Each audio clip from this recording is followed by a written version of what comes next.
أعوذ بالله من الشيطان الرجيم بسم الله الرحمن الرحيم الحمد لله رب العالمين الحمد لله وحده الحمد لله فاطر السماوات والأرض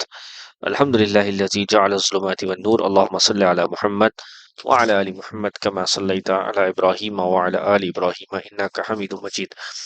تو پیارے بھائیوں اور دوستوں، میں یہاں پہ آپ کے سامنے کچھ دعائیں ذکر کروں گا، صبح شام کے اذکار،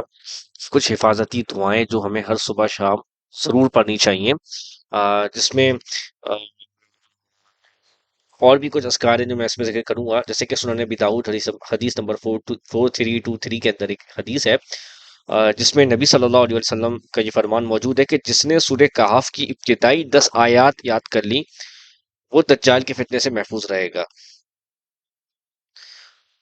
انشاءاللہ۔ تو یعنی جو بھی سورہ کہف کی ابتدائی 10 آیات یاد کر لے تو وہ انشاءاللہ اس کے لیے دجال کے فتنے سے محفوظ رہنے کا سبب ہوگا انشاءاللہ۔ تو یعنی جو شخص چاہتا ہے کہ وہ دجال کے فتنے سے اللہ تعالیٰ اس کی حفاظت کرے، تو اس کو چاہیے کہ وہ سورہ کہف کی جو 10 آیات ہیں اسے وہ یاد کر لے، اور ہمیں چاہیے کہ اس کا معنی بھی ہم سمجھ لیں اور کوشش کریں کہ اس کے معنی کو سمجھتے ہوئے ہم اس کی تلاوت کریں۔ اچھا، اسی طرح ایک اور بڑی خوبصورت دعا صبح شام کے اذکار میں بھی شامل کی جاتی ہے، اور ویسے بھی بڑی زبردست دعا ہے، آ، جو نبی صلی اللہ علیہ وسلم فرماتے ہیں کہ جو شخص 3 مرتبہ یہ دعا پڑھے، بسم اللہ الذی لا یضر مع اسمہ شیء فی الارض ولا فی السماء وهو السمیع العلیم، تو یہ جو دعا ہے اس کو جو شخص 3 مرتبہ پڑھ لے صبح، تو اسے شام تک کوئی مصیبت نہیں پہنچے گی، ٹھیک ہے؟ یہ بالکل واضح طور پر اس حدیث کے اندر موجود ہے۔ تو آ، تو یہ بڑی خوبصورت دعا ہے، اور یہ بالکل ہمیں صبح شام کے اذکار میں پڑھنا چاہیے، اور اس میں دن بھر کی حفاظت ہے، جب صبح پڑھیں گے تو شام تک، اور شام میں پڑھیں گے تو صبح تک انشاءاللہ حفاظت رہے گی۔ صحیح ہے، تو یہ اچھا، یہ حدیث جو ہے سنن ترمذی حدیث نمبر 3388 کے اندر بھی یہ بات موجود ہے، اور یہ صبح شام کے اذکار میں ہے، یعنی جو صبح اور شام پڑھے گا تو اس کو انشاءاللہ دن بھر میں کوئی نقصان نہیں ہوگا، کوئی بھی مخلوق کی طرف سے کوئی نقصان نہیں پہنچے گا۔ یہ اللہ سبحانہ و تعالیٰ کی رحمت سے بہت زبردست ایک دعا ہے، اس کو صبح شام ضرور ہر مسلمان کو اس کا اہتمام کرنا چاہیے۔ اس کے علاوہ ایک اور دعا ہے جو نماز کے ساتھ نبی صلی اللہ علیہ وسلم سکھاتے تھے، جس کا ذکر ہے صحیح مسلم حدیث نمبر 6850 میں،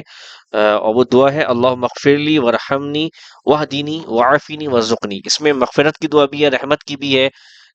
ہدایت کی بھی ہے، عافیت کی بھی ہے، اور رزق کی بھی ہے۔ تو ہر عافیت جو ہے، ہر رحمت اس میں مانگی گئی ہے، تو یہ دعا بھی ہر مسلمان کو ضرور کرنی چاہیے جب بھی اسے یاد آئے۔ اسی طریقے سے نظر بد کی بھی ایک دعا ہے، جو نبی صلی اللہ علیہ وسلم نے سکھلائی، اور یہ حضرت ابراہیم علیہ السلام بھی کہتے تھے، جو کسی حدیث میں موجود ہے،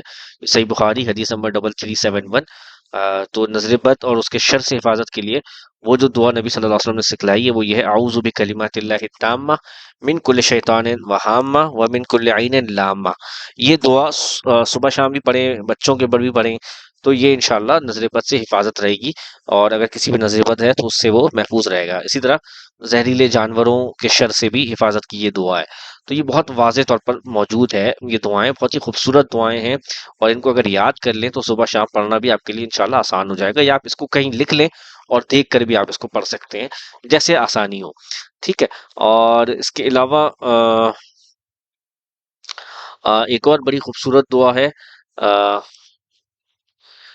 اعوذ بکلمات اللہ التامات من شر ما خلق، ٹھیک ہے؟ یہ بھی صبح شام کے اذکار میں سے ہے، ٹھیک ہے؟ تو یہ دعا ہے صحیح مسلم حدیث نمبر 6879، اور اس دعا میں یہ بات موجود ہے کہ نبی صلی اللہ علیہ وسلم نے فرمایا کہ جو شخص یہ دعا یعنی اعوذ بکلمات اللہ التامات من شر ما خلق، یہ دعا جو صبح شام پڑھ لے گا، آ، یعنی خاص طور پہ سوری یہ فرمایا کہ جو کوئی کسی جگہ پر پہنچے اور یہ کلمات پڑھ لے، یعنی کون سے کلمات؟ اعوذ بکلمات اللہ التامات من شر ما خلق، تو جب یہ کلمات وہ پڑھ لے تو جب تک وہ اس جگہ پر رہے گا تو وہ اس کو کوئی چیز وہاں پہ نقصان نہیں پہنچائے گی انشاءاللہ اللہ تعالیٰ کی رحمت سے۔ تو یہ بھی بہت خوبصورت دعا ہے۔ اسی طرح ایک اور دعا ہے، یعنی جسم میں اگر درد ہے یا کوئی تکلیف ہے تو اس سے حفاظت کی دعا، اور یہ ہے صحیح مسلم حدیث نمبر 5737۔ تو اس میں کیا کرنا ہے، آپ نے جہاں پہ درد ہے اس جگہ پہ ہاتھ رکھ کے 3 بار بسم اللہ پڑھیں، اور پھر یہ دعا پڑھیں اعوذ باللہ وقدرتہ من شر ما اجد وهو حاضر، تو اس سے وہ درد انشاءاللہ ٹھیک ہو جائے گا اللہ تعالیٰ کی رحمت سے۔ جزاک اللہ۔